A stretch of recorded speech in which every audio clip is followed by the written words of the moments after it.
आप लोग की मुलाकात चुनाव आयोग से हुई है, क्या किस विषय में चर्चा हुई? ऐसा है, लग रहा है कि हवा जो है नहीं अच्छा लग रहा है कि नहीं, वो इनसे कह रहा हूँ ना, वो आपसे अलग कहूँगा। मैं कह रहा हूँ कि लग रहा है कि हवा का रुख बदल रहा है। अब जहाँ भी जा रहे हैं वहाँ कुछ ना कुछ दिख रहा है। उम्मीद की किरण जो है वो चारों तरफ दिख रही है। आप लोग यहाँ पर आए हैं, आपका आभार प्रकट करते हैं। हम लोग सब साथी गए थे इलेक्शन कमीशन के सामने और हमने चार मुद्दे रखे हैं।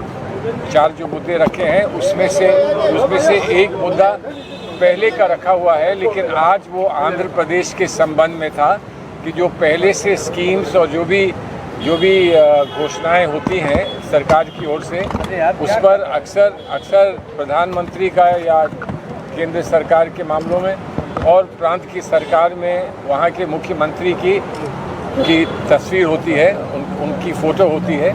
तो उस पर हमने इलेक्शन कमीशन को से निवेदन किया है कि वो पहले की स्कीम्स, चलती हुई स्कीम्स तो चलती रह सकती हैं, लेकिन उनका प्रचार प्रसार करने में जो वहाँ का मुख्यमंत्री या वहाँ का जो मुख्य नेता होता है उसकी फ़ोटो लगाई जाती है, उसको आप तत्काल उतरवा दें। और उन्होंने हमें बहुत खुशी इस बात की है, हर्ष इस बात का है कि उन्होंने कहा कि ये आदेश दिए जा चुके हैं। हमने पहले से हर जगह ये कह दिया है कि जहाँ पर परिवर्तन करने की आवश्यकता है वो कर लें, संशोधन करने की आवश्यकता है एडवर्टीजमेंट उसमें वो कर लें। और अगर हमारे संज्ञान में, उन्होंने कहा कि आपके संज्ञान में अगर कहीं पर ऐसा आता है कि अभी भी ऐसा हो रहा है तो उसको हमको सूचित करें, उस पर हम लोग तत्काल रोक लगाएंगे।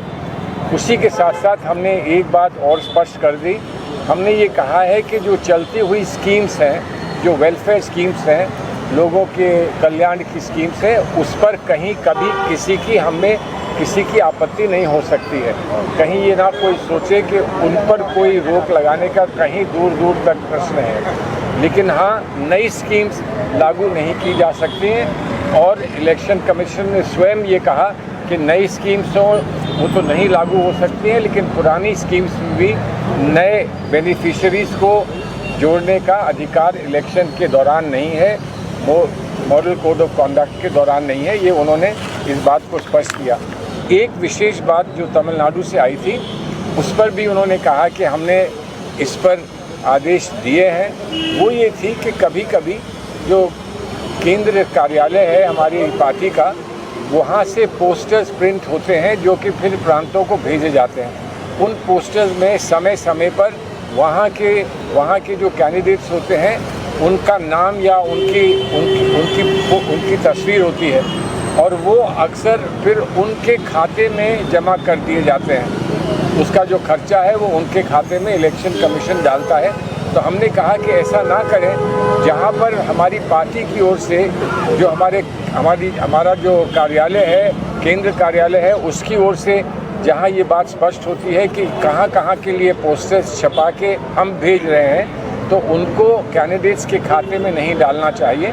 इस पर भी उन्होंने कहा कि हम तत्काल वहाँ के चीफ इलेक्शन ऑफिसर से कहेंगे कि आपके जिन नेताओं को आपत्ति है इस बात की, उनके साथ विस्तार से बैठें और उनको समझा दें और बता दें कि इस पर उनको आगे कोई कष्ट नहीं होगा और अगर कोई कष्ट की बात उठती है तो आप हमारे संज्ञान में उसको फिर से लाएँ।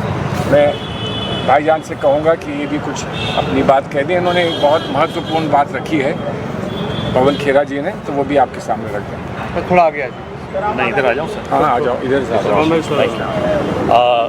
एक और मुद्दा जो हमने चुनाव आयोग के समक्ष रखा, वो जो होर्डिंग्स दिल्ली में, खासतौर पे दिल्ली में तो देखी हमने जो लग रही हैं, जिसमें उन होर्डिंग्स को किसने जारी किया वो नहीं लिखा हुआ और कैरिकेचर्स बनाए हुए हैं तमाम विपक्षी नेताओं के। वो ममता जी हों, राहुल जी हों, अरविंद जी हों, ऐसे तमाम नेताओं के कैरिकेचर्स बनाए हैं और उनको एक तरह से भ्रष्टाचार किया और दूसरी तरफ लिखा है मोदी जी भ्रष्टाचार हटा रहे हैं। तो ये सर्वथा गैर कानूनी तरीके से होर्डिंग्स लगाए हैं। आप बिना जारीकर्ता के नाम के, वो पार्टी हो या कोई हो, आप कोई भी होर्डिंग नहीं लगा सकते।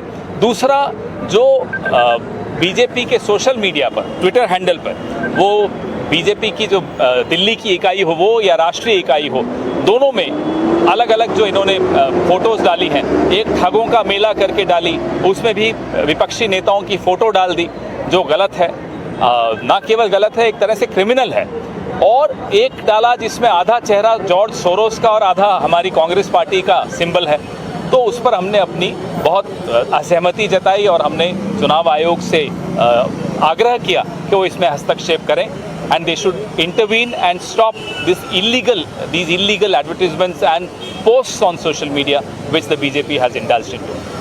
सुप्रीम कोर्ट ने वीवीपैट को लेकर के नोटिस, एक सेकेंड, अभी एक और हमारे साथी गुरदीप सप्पल जी ने भी एक महत्वपूर्ण मुद्दा उठाया, तो मैं उनसे आग्रह करूंगा ये भी आपको कुछ जानकारी दें। नहीं, आप बताइए। एक और जो महत्वपूर्ण मुद्दा हम लोगों ने उठाया, हम लोग जानते हैं कि इलेक्शन कमीशन की गाइडलाइंस हैं कि किसी व्यक्तिगत आरोप नहीं लगाया जा सकता, व्यक्तिगत आक्षेप नहीं लगा सकते आप। कांग्रेस पार्टी अपने तमाम ऐड में ये ख्याल रख रही है, लेकिन बीजेपी ने एक नया तरीका निकाला जहाँ पे वो एक्टर्स का इस्तेमाल कर रहे हैं और वो हर कोई जान रहा है कि वो एक्टर किसको दर्शा रहे हैं। तो हमने इलेक्शन कमीशन को बोला कि इस तरह के तमाम जो ऐड हैं वो इलेक्शन कमीशन की खुद की गाइडलाइन के खिलाफ हैं, उसको रोका जाना चाहिए। दूसरी बात, कई ऐसे ऐड भी हैं जो जातिवादी घृणा फैला रहे हैं, वो कांग्रेस अध्यक्ष को लेके भी हैं, उनको भी उतारना चाहिए क्योंकि वो कानूनन गलत हैं, वो कानूनन एक गुनाह है जो भारतीय जनता पार्टी के हैंडल से हो रहा है।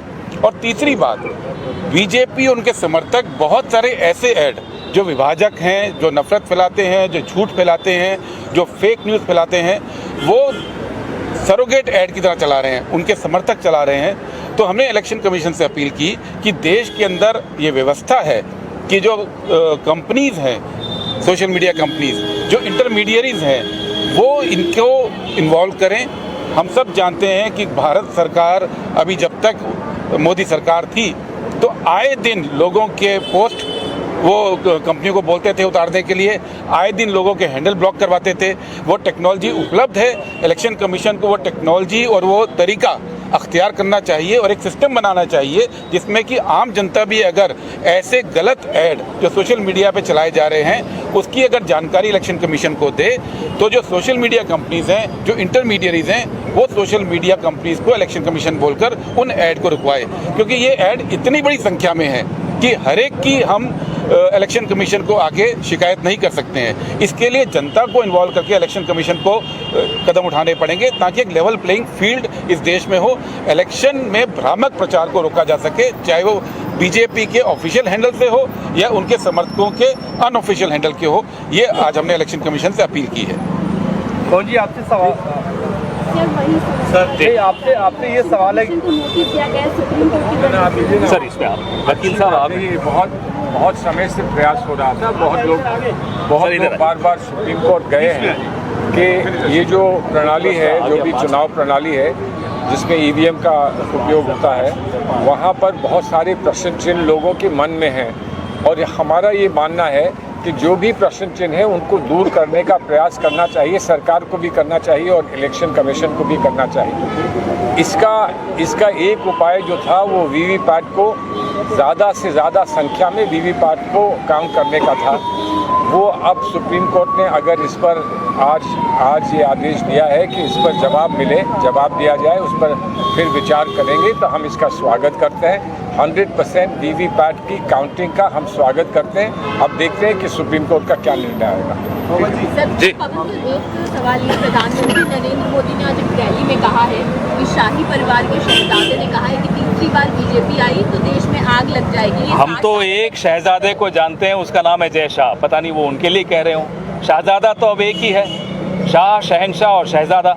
अब वो आजकल उनकी भाषा बदल जाती है क्योंकि वो दिन भर अमित शाह को देखते हैं, शाम को टीवी लगाते हैं, आईपीएल देखते हैं, जय शाह को देखते हैं, इसलिए वो ऐसी भाषा का इस्तेमाल करते हैं। लेकिन जो माहौल इस देश में बना हुआ है पिछले 10 साल से, राहुल जी ने जो कहा बिल्कुल ठीक कहा। जिस तरह से असमानताएं बढ़ती जा रही हैं, नफरत बढ़ती जा रही है, ये माहौल बिगाड़ने की सीधी जिम्मेदारी पिछले 10 साल में नरेंद्र मोदी जी और उनकी सरकार की है। राहुल गांधी के मैच फिक्सिंग वाले बयान को लेकर भी भाजपा इलेक्शन कमीशन पहुंची, इस पर आप क्या कहेंगे? उनका कर्तव्य है, जाएं, लेकिन जो वो कर रहे हैं, आईना दिखाना हमारा कर्तव्य है। राहुल जी ने आईना दिखाया। जिस तरह से संवैधानिक संस्थाओं में का दुरुपयोग करके, हस्तक्षेप करके, एजेंसीज का दुरुपयोग करके जिस तरह से एक लेवल प्लेइंग फील्ड, जैसा कि मेरे साथी सप्पल जी ने बताया, उसको ख़त्म किया जा रहा है। ये राहुल जी ने सिर्फ आईना दिखाया है कि मैच फिक्सिंग के अलावा और कुछ नहीं। पवन जी, जो कार्रवाई हो रही है ईडी सीबीआई उसको लेकर अशोक लावत ने जो फॉर्मल कॉलम लिखा है और कहा है इलेक्शन कमीशन को ये देखना चाहिए कि क्या ये डेमोक्रेटिक के खिलाफ है या नहीं है, और क्या आप भी मानते हैं कि नया रूल बुक का समय हमें पूरी उम्मीद है कि माननीय चुनाव आयोग संज्ञान लेगा जिस तरह से एजेंसीज का दुरुपयोग हो रहा है, खास तौर पे चुनाव से पहले विपक्षी दलों को जिस तरह से प्रताड़ित किया जा रहा है एजेंसीज द्वारा। पूरी उम्मीद है कि चुनाव आयोग भी इसका संज्ञान लेगा। Sir, Salman sir, today Supreme Court has granted bail to Sanjay Singh. On this, BJP is saying that now opposition cannot question the agency. They cannot say that ED was not in favor of giving bail to Sanjay Singh. Issue is not on what they are saying. The issue is that ED conceded that he may be given bail. Otherwise, the Supreme Court would have had to take a decision, and the Supreme Court would have taken a decision because it had been a fairly longish hearing.